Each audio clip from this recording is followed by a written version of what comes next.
The stories contained in this podcast are the recollections of the guests we've invited onto the show. We are an outlet for people to share their truths, and we accept no legal responsibilities for the stories contained herein. I'm Kendra Sheets. And I'm Rich Gill. And this is Enough, a podcast that aims to shine light into the darkened corners of the music industry while discussing the ways we can and should improve ourselves and, in turn, our community. This podcast may contain graphic descriptions of sexual abuse and assault, including rape. These accounts can be triggering, especially for those who have also experienced sexual trauma. If at any point during this podcast you feel yourself getting triggered, we suggest taking a break and taking care of yourself before continuing. But we do ask that you continue if you are able. These conversations can be mentally and emotionally taxing, but they are so important to have. Welcome back to another episode of the Enough Podcast. We are here today with our guest, Cyd. Cyd, if you could give us a little bit of information about yourself, how you came into music, what your kind of role is in music, what it means to you, and we'll go from there. Hi, everyone. Thank you for joining us. I grew up in the industry, basically. My stepfather was a behind-the-scenes promoter for top companies in Los Angeles, like Casablanca, EMI. The bands that he was promoting were like The Village People, Donna Summer, Kiss, and then once we got into the 90s, it was the Red Hot Chili Peppers were sort of the biggest thing.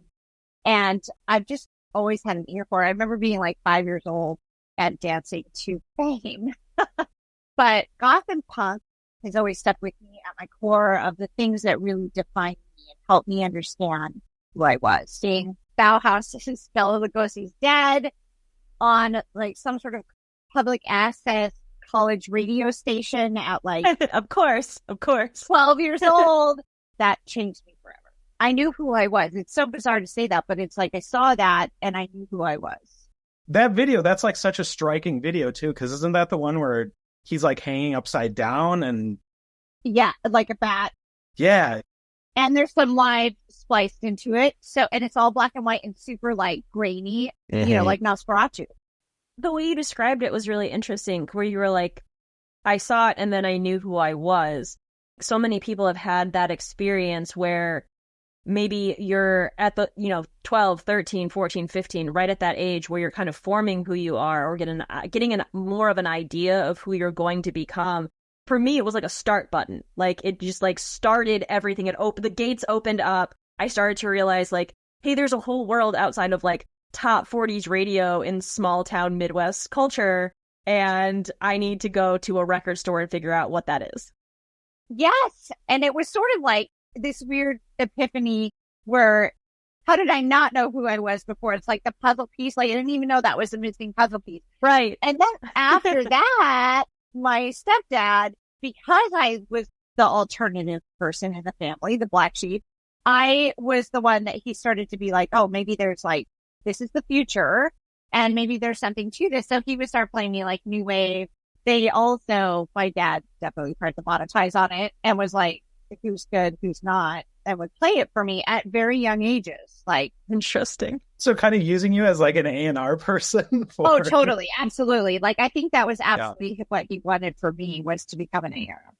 And I do want to mention, for the people who are not as familiar with West Coast music culture, K-Rock is a radio station out of Southern California. And I feel like it has a national like following to it. But I remember being like 11, 12, 13 years old and seeing K-Rock's logo on the bottom of a page of a magazine, like a music magazine. They were promoting a festival or something.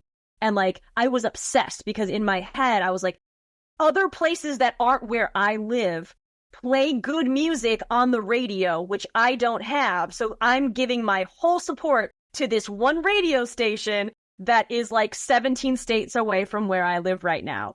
Yeah, it's like the cool kids club. It is. And like, I think it was like Vans Warped Tour or something where I got like a K-Rock sticker. I coveted that thing. I didn't put it on anything. I kept the back on it. And I was like, my secret K-Rock sticker. Like, one day I'll be free of these Midwestern chains of hell and I'll go to the West Coast where music reigns supreme and things aren't so cloistered and terrible.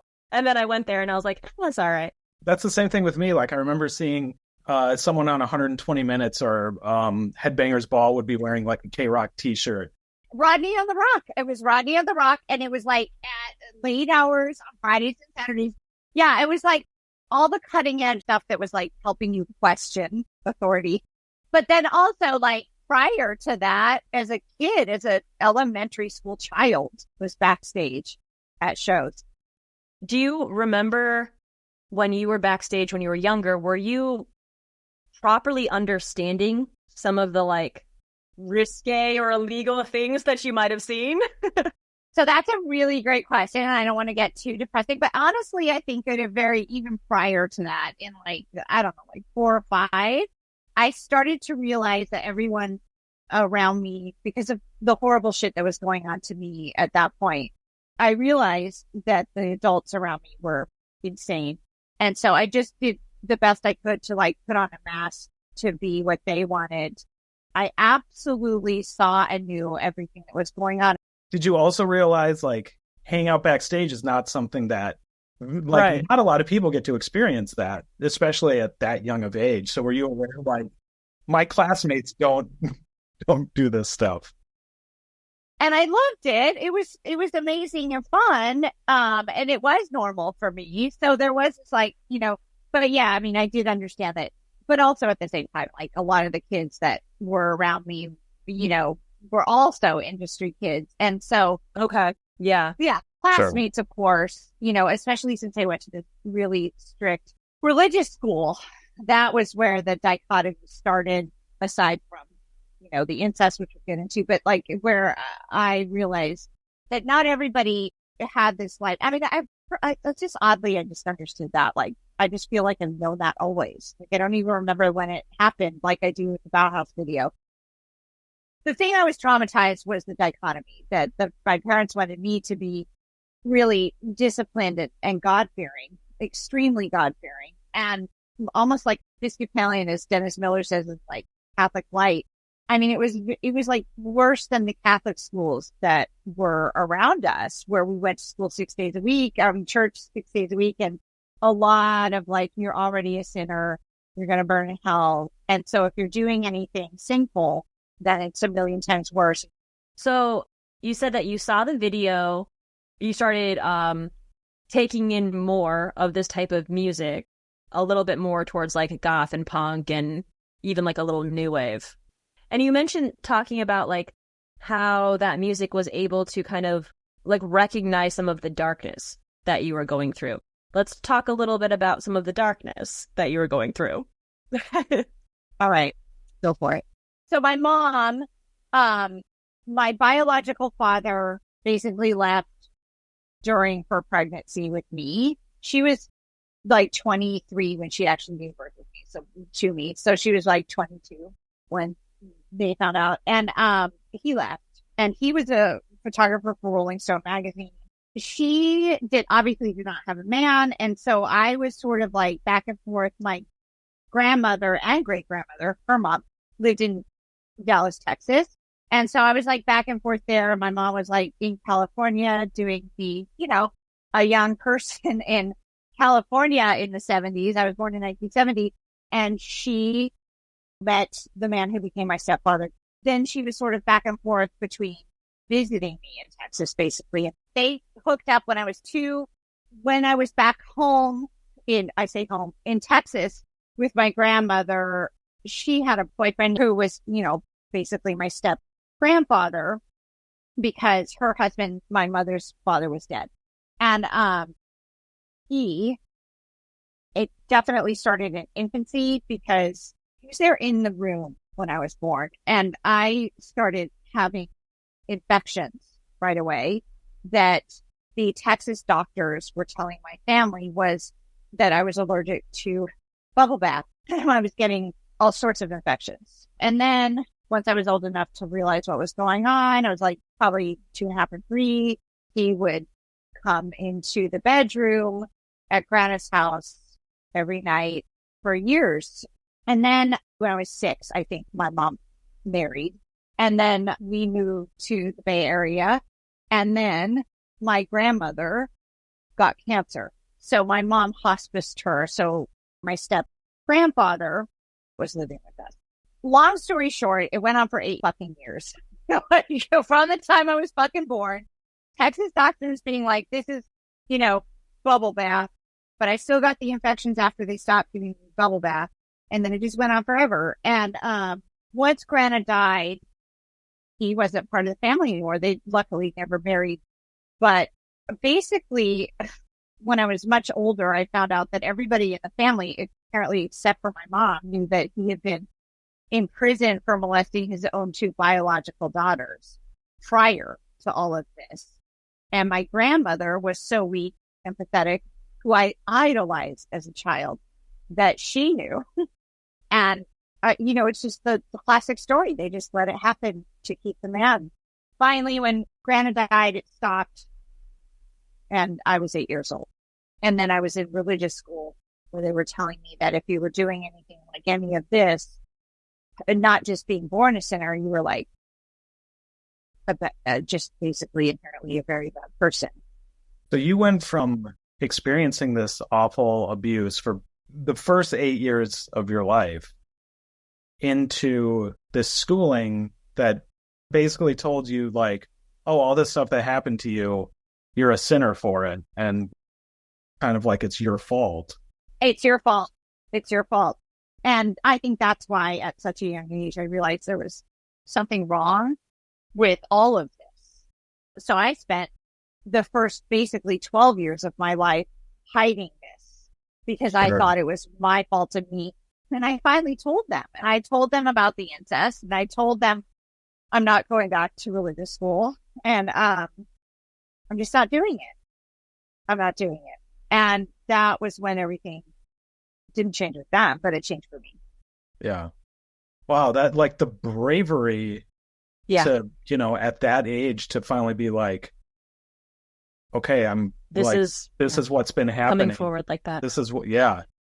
They let me go to a public school. And that is when, he started playing me other music to see what I thought of it. And again, there were many times when I was called a slut by them and just not treated well for the rest of until I was 18 and finally went to school, to university. But, I was still at fault. I was still the person who had done something wrong. Finally told my parents about the incest. We talked about it one time and that was it. That was it. I don't want to misspeak, but I feel like things are getting better now because the conversations are opening up. People are talking about it, but you hear this a lot. Parents didn't have the bandwidth or the resources to know how to deal with that. There's no how-to book on how to do any of that. So they just say, okay, well, it's not happening now. And then they move on, or they separate them from that person, but they're not dealing with the actual detriment of what has happened. You've just removed the person from the child's sphere. For many, many years, yeah, it's just like exactly what you're saying. I mean, it's so interesting. This is something that if I ever do write a book, that I want to say in my book. When people tell you to not have feelings, you stop having them. When people tell you to stop talking, you stop talking. So the fact that I even just shared that in this like public forum, that is that exhale, because I'm 53 and I've talked about it obviously loads. I know now it defines me and it's who I am.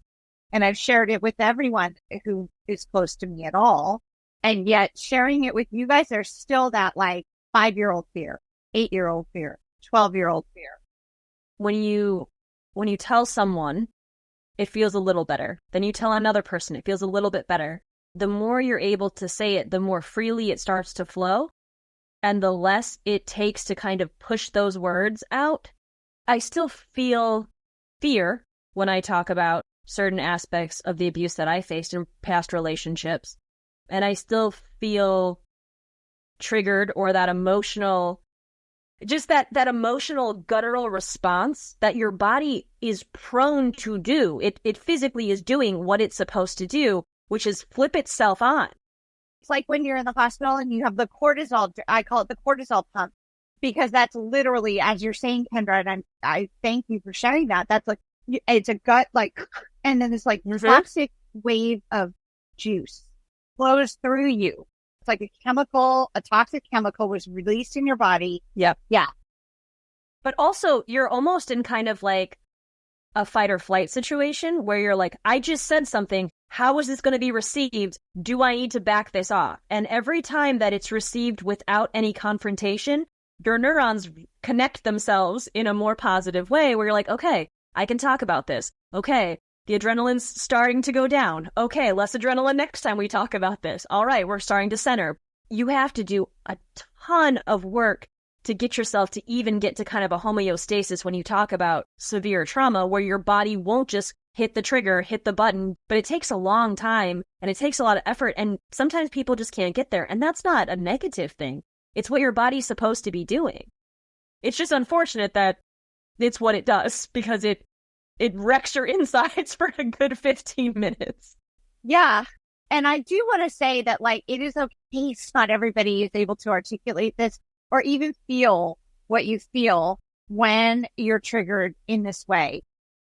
I would rather open up and share all this as openly and plainly as possible for me, for my healing, than worry about that silent thing and, oh, what will have retaliation. Anybody who has put you in an abusive relationship is going to abuse you before, during, and after, regardless of what you do afterward. Yep. Yes. They will do it. They 100%. Anyway. But right now, in this moment, I'm more myself than I was the moment I was born. Talking about it right now is extremely cathartic and healing. You being vocal about this and talking about this, there's going to be someone who listens to this who's going to be like, oh my God, that is exactly what I went through. Like, I had never heard someone talk about that before. I thought I was alone. I thought I was the only person. So, in addition to all of your history, there is a reason that you're here that you'd like to discuss, and it doesn't involve music. It does involve abuse, and give us a little bit of background on how you started seeing this person and what happened. Well, it does involve music in that he's in a band to this day, right? And that was what attracted me to him, because it's, you know, it's just like how I was reared and everything. So I was married. I went to school, university, and then I did some study in England. Part of that, you know, my university education, I met someone there. I married him. I lived in England for a while after I graduated with him, and he worked there and lived there, and we went back every year. He's a lovely person. I still communicate with him, but we divorced. And I think that because my first husband and I got married so young, I was like around 30, 31 when we divorced. I had a very wild teenagehood, I'm not going to lie, growing up in LA, in Hollywood. And there were a lot of drugs. It wasn't like I had not experienced life. But then towards the end of our marriage, I was wanting to do it all again. I was wanting to sow my wild oats, as they stupidly say. I think I thought that I was going to turn the tables around. So I became a high-class escort for many, many years. Like most of my 30s, I was a high-class escort. And I thought it was going to be glamorous and fun, and I was going to turn the tables around. It wasn't that at all. I think I still thought it was okay for a few years, but then it's just like the money just becomes so addicting because there's a lot of money. I remember reading some book before I went into it when I thought I might be able to. And I was so desperate for still approval and validation from men that I thought this was not only the way I was going to turn the tables and monetize what had happened to me, but I was going to get that obviously infinite, endless approval and validation from men. So I read some book before I even started it, seeing if I could do it. And they said, if you can walk into a room and think I can have sex with anybody in this room, any male in this room for money, then you could be an escort. And I started the next day. And I did it for like 8 years. And then I had he was a client who became a boyfriend, and I knew he was horrible, but I was with him anyway. And I was still weak and like wanting him to love me. He was working in private security. And so he helped me get my certification and whatnot, has all the tests to get into private security and get out of escorting. And I did. And then I worked there in like a she position. I did patrolling and stuff too, but I was like, comms and whatnot for another 8 years. And during that time, about 3 or 4 years into it, I took a long break after the boyfriend who helped me get out. And I finally kicked him to the curb from even dating. I just focused on trying to make my way, as Courtney Love says, in the straight world. Lost a leg, I lost an eye. And I just focused on work. I was like so traumatized by everything that happened. Again, just like with the ex, like brainwashing. It's still Stockholm syndrome. It's an addiction to the money. There's so much shit going on that you have to unravel when you leave. So I got out and I started the security, and then like 3 or 4 years into it, I went on to OkCupid, and I was hellbent. He was in a band. He didn't say exactly which band. He lived in the city. He was very, very handsome. He is very handsome. And I made it happen. I went after him. That was the first red flag. He just showed little to no interest for a long time. And I just, like a pit bull, I just went after it. And I made it happen. And that red flag of him not really showing interest, to be aloof and not available, I was going to make this person, talk about validation and approval, I was going to prove my worth by getting him to want me. And so I did. And we started dating. I had been sober for a long period of time prior to that, but I thought if I'm going to go back into the dating world, I need to drink again.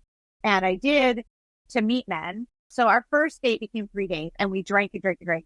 And then the rest of many years of our relationship was, if I was working, I didn't drink, but if I was not at work, I was drinking. So the first date was 3 days. He stayed at my place for 3 days. That was our first date. Then he disappeared for a week, and literally disappeared. Like, his phone no longer had service. And I have since read that is common for narcissists to use their cell phone carrier and coverage as an excuse to gaslight, stonewall, and disappear. What is it called? Ghosting. And so anyway, like a week or so later, after disappearing, I got this text while I was at work doing patrol for security saying, we need to talk. And that's all it said. And we were together for another year after that. And then he disappeared. He actually came to my house, and we still lived apart at this point. And he had started spending every weekend at band practice with his stupid band. And I was like, what's going on? Like, I'm never invited. I haven't met, at that point I had not met. No one knew I existed. Again, hello, another big, huge red flag. It's hindsight. Hindsight makes everything seem a lot clearer. When you're in the thick of it, you're just like, oh, I'm busy. Oh, whatever. Get introduced to his friends. If he wants to be with you, you'll meet his friends early. So anyway, another year went by, and he came to my house like the 3rd or 4th weekend in a row that he was suddenly going to go to band practice. And he started pretending I wanted to break up with him. And I had seen him cupcaking with a bunch of women on social media. That I just started the conversation by being like, do you want to have sex with other people? Like, what's going on? He's like, you're breaking up with me. And he got super crazy about it, was yelling and screaming. And he's like, I'm fine, but bye. And he left. And that was it. I started seeing on social media that he was posting pictures of himself with the girl he had been seeing prior to me.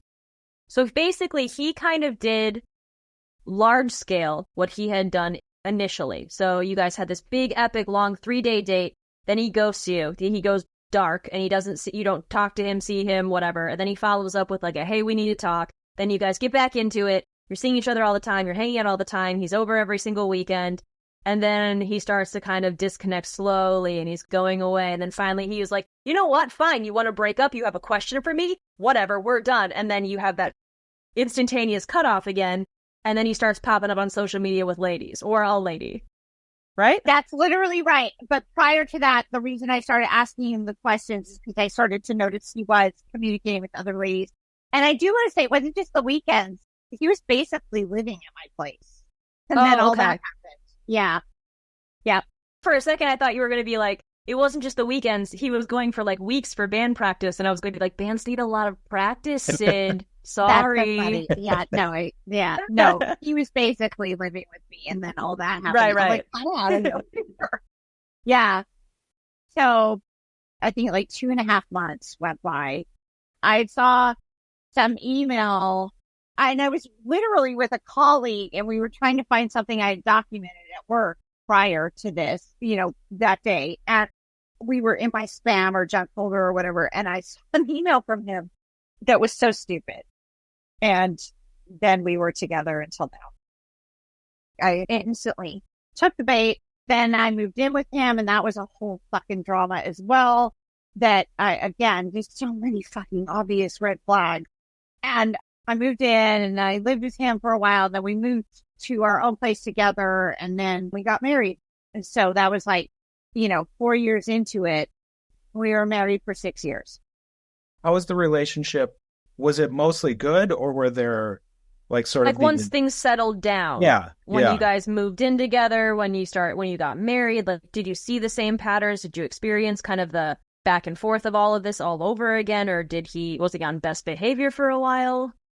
I think that because he always acted so like aloof and indifferent that I was like, he's not a narcissist, because he didn't really do the love bombing the way a typical narcissist would. I made all the effort. I made everything happen. I pushed for literally everything.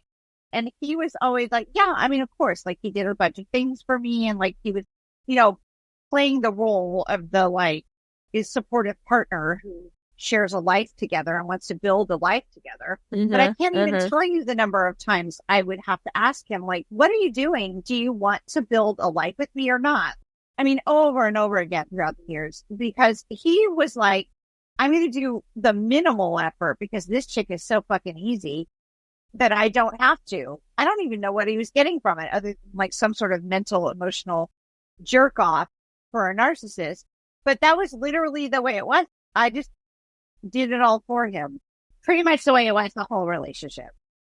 I'm not kidding. He a driver's license or a credit card. When I met him, his room at his house, which I ended up living in and helped him fucking fix his hoarding, you couldn't open the door to get to his bed.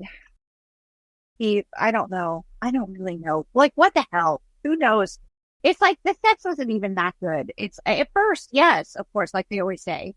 But then I think because it turned so not okay, that at first he was just lying when he would be like, this is so great. Or do things I wanted to do, and then it was never like that again, especially after that first year until we got back together.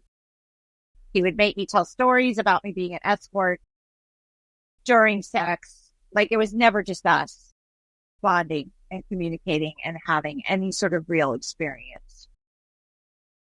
At a certain point, also, it does turn physical in addition to the emotional and sexual and psychological. Yeah. It does turn physical at some point. Can you talk a little bit about that and when that sort of shift was? Yeah. So it was when we lived together before we were married in his place. And I don't remember what it was that we were arguing about. But again, the alcohol was so rampant. Like, it was to keep up with him. And I know that sounds pathetic and like but I'm not. Like, I had to drink so much to keep up with him. And I was just so desperate. And, something was happening and we were popping off, having like an argument, and he choked me to unconsciousness for the first time before we were married. And when I woke up on our couch, he was stalking around me, like literally like a fucking animal watching his prey. And then everything was my fault. I blew it. He used to always use that term, that I blew it. He needed to quiet me. He needed to calm me down. I would spend days pandering to him and trying to get him to be the person that he needed and wanted me to be, to get him to love me the way he had before again. And this just went on and on. And he had done that to me in our first few days sexually, where he tried to choke me and I was really upset by it. And so he never did that again. And I shared that with you guys the first time. I think he was really gauging exactly where on my quote to do it, which is so fucking disturbing because it was a while. It was years before that came out. And then, you know, he would throw objects that would break against the wall. He would punch holes in the wall. And he would tell me stories about him and his jobs that were usually like a bouncer at a bar of like, I would punch them into silence with my words. And like one time where he went to jail and like this person was very drunk. They were trying to get him to leave the bar. And he brought his pint of beer outside, kept pulling his hand back like a lever because the guy was just so that the glass broke on his head and saying, stop, you're hurting me. Why? And then being like, why are you punching yourself? Why are you punching yourself? And a cop saw it. He didn't see the car down the road that didn't have any lights. And so he was arrested. That was our marriage. That was our relationship. That was our marriage. Another huge red flag. I was the punching bag that he was saying, that he was punching me and saying I was punching myself. When you were in the relationship, while you were realizing slowly, because it's never instantaneous, you know, light switch on, holy shit, I'm in an abusive relationship. The way that they gaslight and groom and slowly needle their way in is kind of the way you start to move your way out of it, right? When you're like all of a sudden living in this new reality that they've crafted that you don't even realize, it takes a while for actual reality to kind of slowly seep in through their actions, things that you gathered, conversations with friends or family or just outsiders who are seeing what's going on. When did you realize that you were in a bad situation and you did not know how to get yourself out of it? I mean, I think there's some part of me, just like as a kid, that always knew. But because of my history, I was definitely like, I'm thinking that to myself. I have to settle.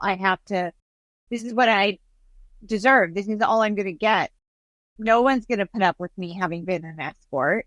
Like we were did in childhood or whatever. It's just like, we just don't talk about it. And, our own self-esteem and feeling whatever, you know, all the self-help phrases, it's just so low that we're like, this is all I'm going to get. Paired with, you have to have a man. You have to have another person. You have to have someone be a partner and validate and approve of you to survive. And that is just not true. I am here today to say it took me a lot of pain and suffering. It's not true. You know, and now I just really at this age don't care if anybody knows I was an escort. I don't care about hooking up with anybody. I can function and survive by myself. I did during my entire life, including my relationship with him, obviously, because I'm here today and he didn't kill me one of the many times he choked me. So, did you ever have like an internal monologue where you felt like he didn't quite understand how he was hurting you, or if you just said the right thing, he might change if you really understood what was going on here, and his reality just might not be the same as yours? Literally, that's the definition of our relationship. Like, yeah, I mean, that like, again, because they're painting everything as being your fault and you caused this. This kind of speaks to something that you had mentioned in the pre-interview that really speaks to like him being in a band. It was this quote that you had: if the whole world loves him and his fans and his band loves him, then it must be me. Sort of a telling statement with a lot of this, too. Thank you for sharing that. You're right. So this is also telling. So he had just a girlfriend in high school, and then he married someone else when he was 23 and she was 19. They were married for 2 years, and when they divorced, he went back to the girlfriend from high school. That's a pattern. of all narcissists. They keep all the women on their periphery. Anyway, he has his band has a cult following for international. I've met many of these people over the years. Everyone thinks he's the greatest thing on the planet. He's a god. He is a cult leader, and everybody loves him but me. I mean, I love him, but I mean, it must be me who is making him act this way. If everybody loves him, it really must be my fault. It seems like it started early on with the religious school tones of what you had to deal with in your youth. And then in that first part of this relationship where you asked questions and he turned it around saying, oh, you want to break up with me? And you're like, oh, maybe I'm not communicating properly. Maybe my questions are too aggressive. All of a sudden, you're at fault for asking questions, not demanding answers or being antagonistic. You are asking a question that a narcissist doesn't want to answer. Even if some part of your brain knows and can even explain to you, which most people probably wouldn't be able to explain to themselves, but what is happening, I deserved it. I was not worth anything more. It's really crazy how your brain can do both, right? Like, so it's got this narrative that someone else has created, that it spins and makes you, kind of captivates you, while your other side is trying to kind of use reality or rationale its way out of what's happening. Be like, well, that's not true. This doesn't make sense. Because I know for me and for some other people we've had on the podcast, when they talk about being gaslit or, you know, being kind of led on by a narcissist. And you learn to gaslight yourself. Yeah. Yes. They train you to gaslight yourself. Exactly. So you start questioning yourself, questioning their reality of what you're living in, if that makes any sense. And then on top of that, there's what you had mentioned before, which is this consistent need for love or affection. And you think like, I put so many years into this. Why would I want to turn back now? I put so much effort into this person, into myself, into us. Why would I want to turn back now? And so it's just this compartmentalized, consistent onslaught of mentality that you're personally putting on yourself without even really realizing it, because they've turned you in on yourself. So they don't have to actively keep attacking you. You're doing it on autopilot. That's literally the reality of the situation. You explain that very, very well. As we've talked about, we were in very similar relationships all the way down to the drinking. And you actually mentioned a couple of things that occurred in your relationship that I had completely forgotten had occurred in one of mine, including the hoarding thing.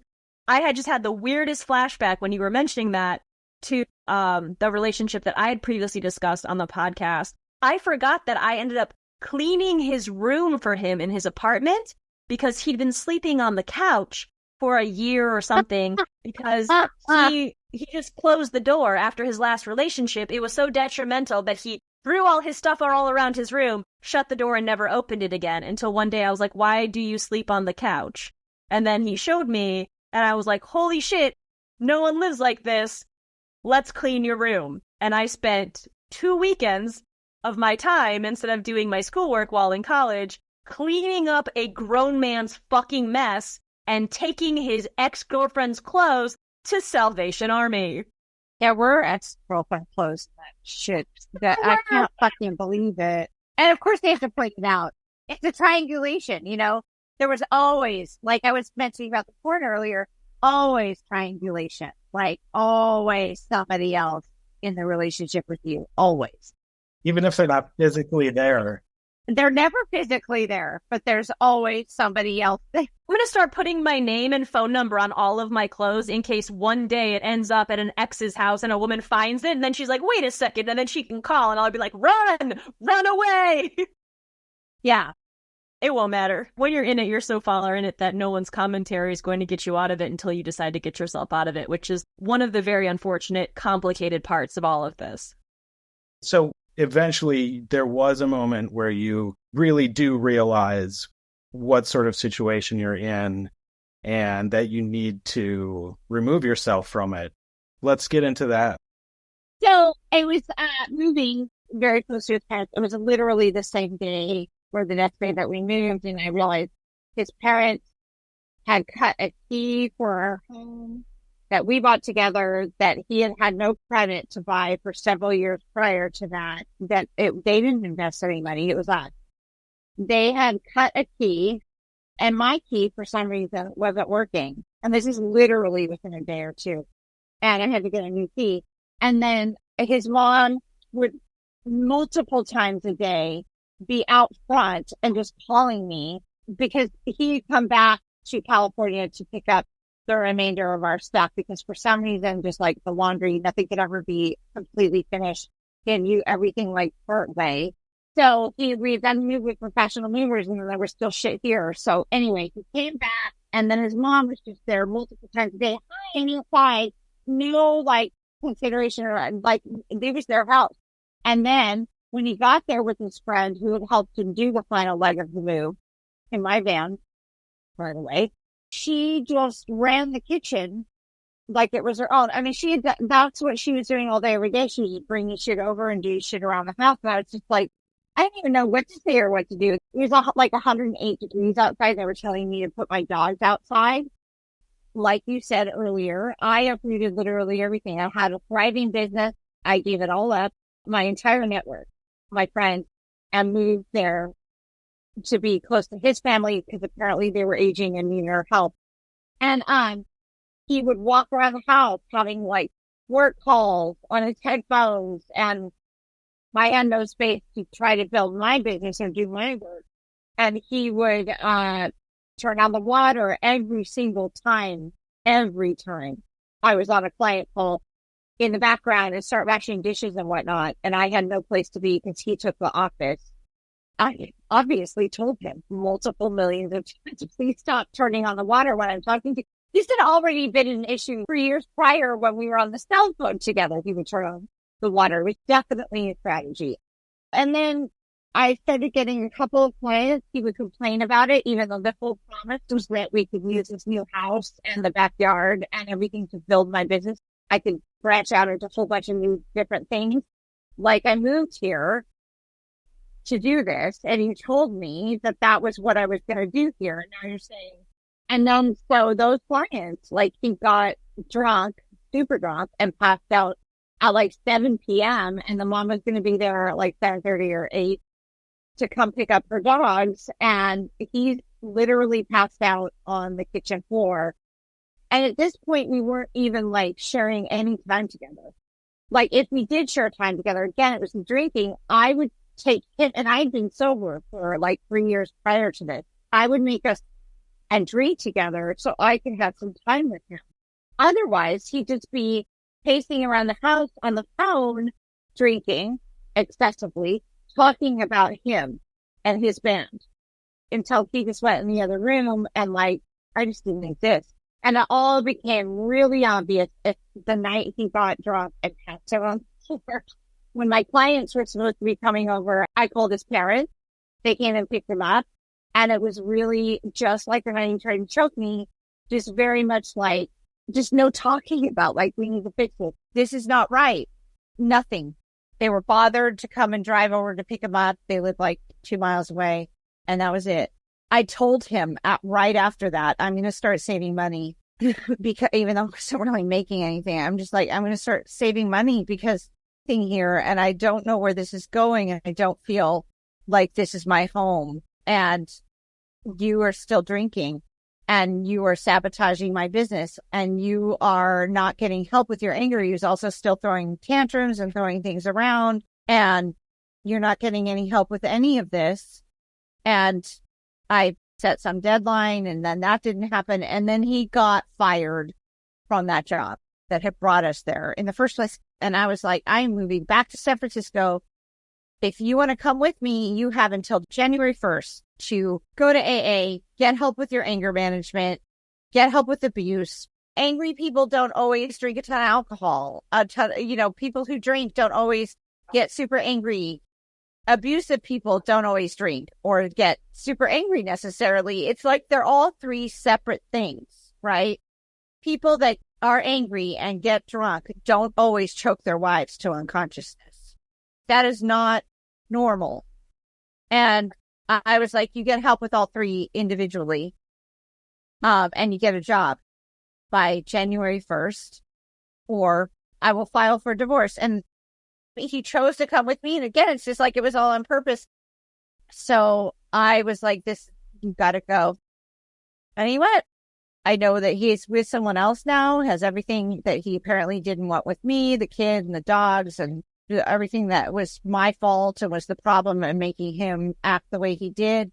And she told me he's known her for 15 years. Everything was a lie. So how do you feel you're doing now? I mean, this is still like... It's relatively fresh. It's relatively fresh. Yeah, we're not that far removed from this. The divorce was only finalized in January, and it's a work in progress. It's like CPTSD. I'm still very easily triggered. I mean, I am in a better place. In this moment right now, I can't really speak the accolades, but I am. I've learned a lot about what I'm capable of, not having this person not only validate and approve of me, but just do physical labor around the house. I've moved. I did it secretly. I restarted my life secretly away from him, and all the things that I needed to do to make this move happen logistically, I did all by myself.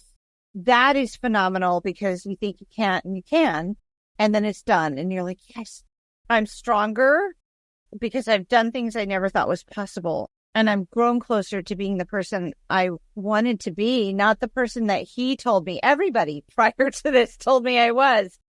I am literally carving out the life I want for myself. And I could not have done that unless I left. Leaving was definitely harder for a long time than it would have been to stay. I struggled with that for a long time. And I know that is why so many women stay. There were many times when I thought, I should try to go back because this is so fucking hard. But I didn't. And I will never, ever go back now. And it's only been a year and 7 months, almost 8 months since I filed for divorce, and almost 7 to 8 months since it was finalized.